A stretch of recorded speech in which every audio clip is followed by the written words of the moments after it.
మీ మోకాల నొప్పులకు ఎటువంటి సర్జరీ లేకుండా ఎపియాన్ పెయిన్ క్లినిక్ అందిస్తున్న అత్యాధునిక చికిత్స. నమస్కారం, వెల్కమ్ టు సుమన్ టీవీ. నేను గీతాంజలి. ప్రస్తుతం మనతో పాటు భారతీ శంకరపీఠం వ్యవస్థాపకులు, ప్రముఖ ఆధ్యాత్మికవేత్త బ్రహ్మశ్రీ అన్నవరపు తిరుపతిమూర్తి అవధాని గురువు గారు ఉన్నారు. వారితో మాట్లాడదాం. గురుగారు నమస్కారం అండి. ఓం శ్రీ మహాగణాధిపతయే నమః. గురుగారు, చైత్ర పౌర్ణమి చాలా విశేషం అని చెబుతూ ఉంటారండి. ప్రత్యేకించి కొన్ని ప్రాంతాల్లో ఒక్కొక్క విధంగా చేస్తారు. తెలంగాణ ప్రాంతం అంతా కూడా హనుమత్ జయంతి చేస్తారు ఆ రోజు. అయితే ఆ రోజు ఇంకా విశేషాలు ఏమున్నాయండి? చైత్ర పౌర్ణమి యొక్క ఆ సందర్భం గురించి వివరించండి. చైత్ర పౌర్ణమి చాలా విశేషమే, కానీ మన వాళ్ళు చేసేటువంటిది చేయరాని పని హనుమత్ జయంతి. అసలు హనుమత్ జయంతికి దానికి సంబంధం లేదు. వైశాఖ మాసంలో వచ్చే హనుమత్ జయంతి. అసలు మరి చైత్ర మాసంలో హనుమత్ జయంతి అని చెప్పి ఏ రకంగా చేస్తున్నారు అంటే ఒక్కొక్క పుర్రకి ఒక్కొక్క బుద్ధి అన్నట్టుగా మన ఆలోచనలు అలా ఉన్నాయి. పనికిరాదు, అసలు లేదు, సంబంధం లేదు. చైత్ర పౌర్ణమికి హనుమత్ జయంతికి ఏమాత్రము సంబంధం లేదు. మరి ఏంటంటే ఆ రోజు ప్రత్యేకం? చైత్ర పౌర్ణమి రోజు నాడు స్వతహాగా మనం చేయవలసిన విధానం ఏదైనా ఉన్నది అంటే మన గ్రామ దేవతలు, మన ఇంటి దేవతలు ఉంటారండి, వారి ఆరాధన చేయాలి కనీసం. ఎందుకంటే మన గ్రామాన్ని, మన కుటుంబాన్ని రక్షించేటువంటిది గ్రామ దేవతలు. అలాగే మన ఇలవేలిపోయిన ఇంటి దేవతలు ఉంటూ ఉంటారు. ఆ ఇలవేలిపోయినటువంటి ఇంటి దేవతల్ని ఆరాధన చేసుకోవాలమ్మా. గ్రామ దేవతల్ని ఆరాధన చేసుకోవాలి అనగానే మన వాళ్ళు వెంటనే మైసమ్మ, ఎల్లమ్మ, పోచమ్మ అని వెళ్ళేసేసి కోడే ఏదో ఒకటి బలి చేస్తారు. అవి కావు, కొన్ని ప్రత్యేకమైన మంత్ర విధ ఆరాధనలు ఉంటాయి.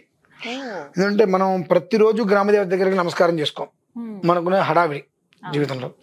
అలానే కనీసం ప్రతి అమావాస్యకైనా, ప్రతి ఏకాదశికైనా, లేదా ప్రతి శనివారం కానీ ప్రతి ఆదివారం అయినా సరే మన ఇష్టదైవం, కులదైవం ఏదైనా ఉంటే దానికి ఆరాధన చేస్తామా? చెయ్యం.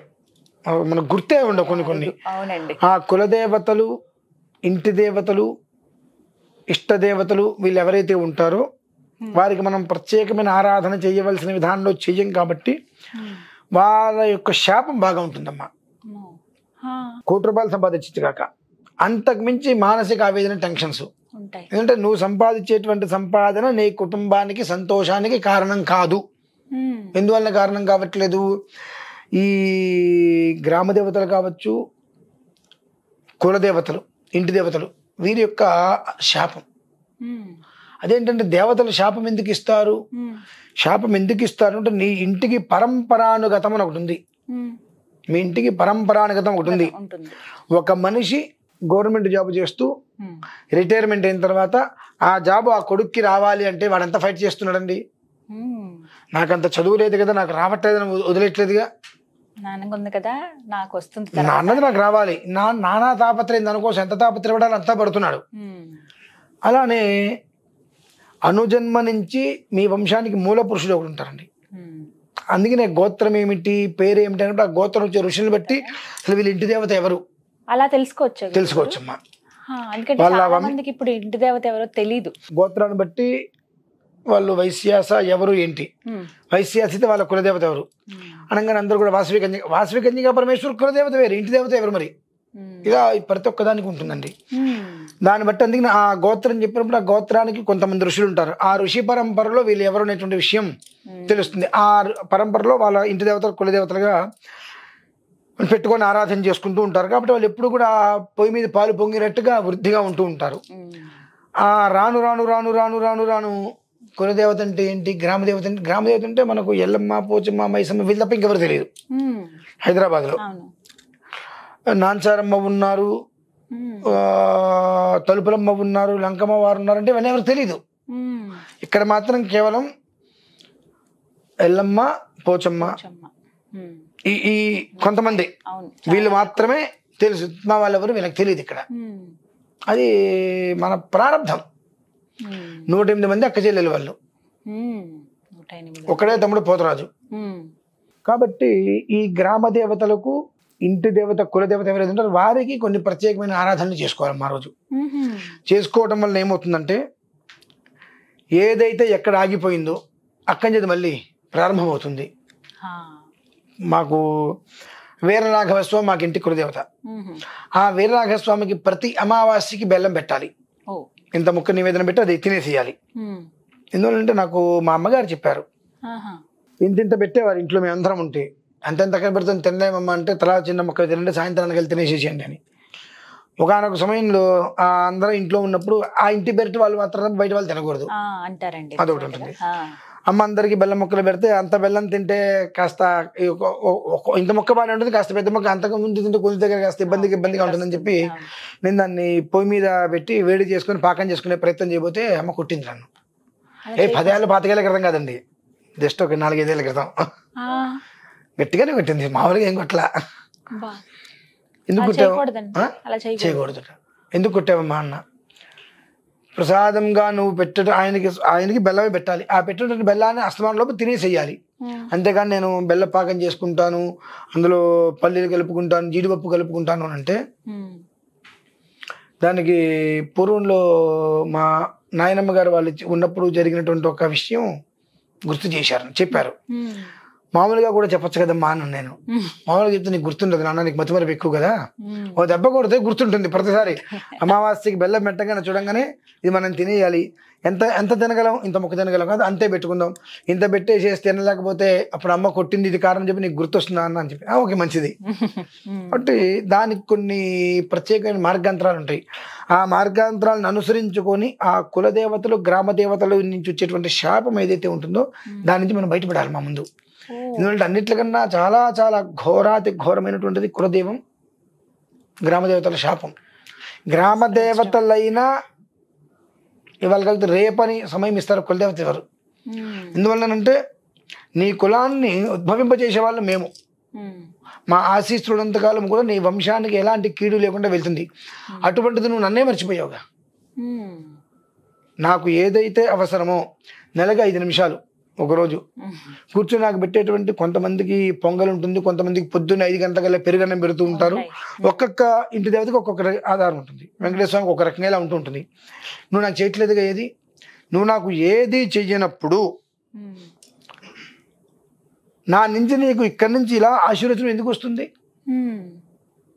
అంటే, నీ కులం అంటే ఎవరు, నేనే, నా నుంచేగా ఉద్భవించింది అంటే నీ కులానికి మూల పురుషుని నేను. ఆ మూల పురుషుని నువ్వు మర్చిపోయావు. మూల పురుషుని నువ్వు ఎప్పుడైతే మర్చిపోయావో వెంటనే నీకు ఆ మూల పురుషు నుంచి శాఖోపశాఖలు ఉండవు, వంశవృక్షం ఉండదు. ఇంకా అక్కడే చాలా మంది అలా చూస్తూ ఉంటాం, ఎదుగుదల ఉండదు, శాఖోపశాఖలు వంశవృక్షం అంటారు. అయితే ఇక్కడ అమ్మవార్లే ఉంటారండి. ఇప్పుడు కొంతమందికి శివుడు ఇల్లు వెళ్తారు, వెంకటేశ్వర స్వామి ఇల్లు వెళ్ళకుండా, అలా అలా వాళ్ళ ఇంటి దేవతలు వెంకటేశ్వర స్వామి ఉంటారు, సుబ్రహ్మణ్య స్వామి ఉంటారు, చెప్పి వీరరాఘవ స్వామి ఉంటారని చెప్పి ఇలా రకరకాలుగా ఉంటారు. ఈ పౌర్ణమి రోజు నాడు చేసేటువంటి విధానం ఎలా ఉంటుంది అంటే, నీ ఇంటి దేవత కులదేవత ఎవరైనా కావచ్చు కాక నీకు తెలియకపోవచ్చు, అక్కడ చేసేటువంటి ప్రత్యేకమైన ఆరాధనలో అది వాళ్ళకి చెందుతుంది. యజ్ఞ రూపంలో అది వాళ్ళకి చెందుతుంది ఖచ్చితంగా. తద్వారా ఆ రోజు నాడు నీ ఇంటి దేవత ఎవరు అనేటువంటి విషయాన్ని నీకు వివరించి చెప్పడం జరుగుతుంది. ప్రతి నెల అప్పటి నుంచి జాగ్రత్తగా అమావాస్య రోజునాడ, లేదంటే పౌర్ణమి రోజునాడ, ఒక ఏకాదశి, లేదు ఈ 4 వారాల్లో ఒక ఆదివారం నీకు కుదురుతుంది కాబట్టి ఆ ఆదివారం అయినా సరే ఆ స్వామి వారికో అయ్యవారికో నువ్వు ఇంట్లో ఇది చేసుకొని మనం చెప్పగలిగితే వాళ్ళ జీవితం బాగుంటుంది. అంతేగాని పౌర్ణమి అనగానే నిన్న కనీసంగా 30-40 మంది కాల్ చేశారండి. పౌర్ణమి ఏదో కీడుతో వస్తుంది కదా, ఒక్క కొడుకున్న వాళ్ళు ఏదో శాంతులు చేయించాలట కదండి. ఎవరు పెడతారు, ఎందుకు పెడతారు, ఇది కారణాలు ఏంటి, ఏ రకంగా పెడతారు? అటువంటి కీడు అనేటువంటిది ఎప్పుడో ఒకసారి వస్తుంది. వచ్చినప్పుడు మనం వస్త్రములు ఇవ్వాలి. అది 12 ఏళ్ళకో 13 ఏళ్ళకో ఒకసారి వస్తూ ఉంటుంది. ఎప్పుడు పడితే అప్పుడు ఒక కొడుకున్న వాళ్ళు ఇలా చేయాలి, 2 కూతురున్న వాళ్ళు ఇలా చేయాలి అనేటువంటిది ఎక్కడ ఛందోబద్ధంగా. దాని గురించి 30-40 మంది అడిగారు, గురుగారు పౌర్ణమికి ఇట్లా ఏదో కీడు ఉంది దాన్ని. పౌర్ణమికి కీడేమిటయ్యా, అసలు అమావాస్యే కీడు కాదు, పౌర్ణమి ఎందుకు కీడు అవుతుంది? లేదు నాన్న అంటే, లేదండి నేను విన్నానండి ఇలా చెప్పారండి, ఒక్క కొడుకున్న వాళ్ళు ఇలా చేయాలండి అంటే, మీరు చేసుకుంటే అడగద్దు, అవసరం లేదు, సంబంధం లేదు. పౌర్ణమికి ఏం చేయాలి? చైత్ర పౌర్ణమి అని అంటే మనకు ఏదైతే వంశం అనేటువంటిది అభివృద్ధి కావాలో ఆ వంశాభివృద్ధి నోచుకోలేని పరిస్థితి వ్యాపారంగా అనేక రకాలుగా మనం వృద్ధి చెందలేకపోతున్నాము అని అంటే ఆ కులదేవత, ఇష్టదేవత, గ్రామ దేవతల యొక్క పరిపూర్ణమైన ఆగ్రహ శాపములు మన మీద ఉన్నాయి కాబట్టి మనం ఎదగలేకపోతున్నాము. కనుక వారిని శాంతింపజేసుకునేటువంటి ప్రయత్నాన్ని పూర్తి చేసుకొని వారి యొక్క అనుగ్రహాన్ని తీసుకోగలిగితే మళ్ళీ నిత్య జీవితం చక్కగా నడుస్తుందమ్మా. ఇప్పుడు ఒక్కరోజు చైత్ర పౌర్ణమి రోజు వెళ్ళి అంతే, చైత్ర పౌర్ణమి రోజు గుడికి వెళ్ళాలండి, ఇంటి దగ్గర చేసుకోవాలి? ఎవరింటి దగ్గర వారు చేసుకోవచ్చు, గుళ్ళో చేసుకోవచ్చు. కొంతమందికి అమ్మవార్లు ఇంటి దగ్గరలోనే ఉంటారు, చేసుకోవచ్చు. వాళ్ళ కులదేవతలు. ఇంతకన్నా అవనిగడ్డలో లంకమ్మ అమ్మవారిని ఉన్నారమ్మా. లంకమ్మ ఆ చైత్ర పౌర్ణమి రోజు నాడు ఆవిడికి సంబరం చేస్తారు. ఏమాత్రం అవకాశం ఉన్నా ఆ 3 రోజులు అంటే ముందు రోజు, ఆ రోజు, తర్వాత రోజు, చతుర్దశి, పౌర్ణిమ, పాడ్యమి, ఈ 3 రోజుల్లో ఏదో ఒక రోజు వెళ్ళి అక్కడ అమ్మవారి దర్శనం చేసుకుని రాగలిగితే సగం పోతాయి. అంటే ఆవిడ గ్రామదేవతమ్మ, లంకమ్మ అమ్మవారు. నాకు ఊహ తెలిసి ఆ ఊరిలో ఎవరు ఊరు దాటి బయటికి వెళ్తున్నా అమ్మవారికి ప్రదక్షిణ చేసి వెళ్తారు. ఊరిలోకి రాగానే ఆవిడికి ప్రదక్షిణం చేసి ఇంటికి వస్తారు. అంతగా కాపాడుతుంది అనేటువంటిది అందరికి బాగా నమ్మకం. చూసాం మేము ప్రత్యక్షంగా దగ్గరుండి. కాబట్టి ఆవిడికి ఒక ప్రదక్షిణ చేసుకుని నమస్కారం చేసుకుని రాగలిగితే సగం దోషాలు పోతాయి. అవనిగడ్డ లంకమ్మ అమ్మవారు.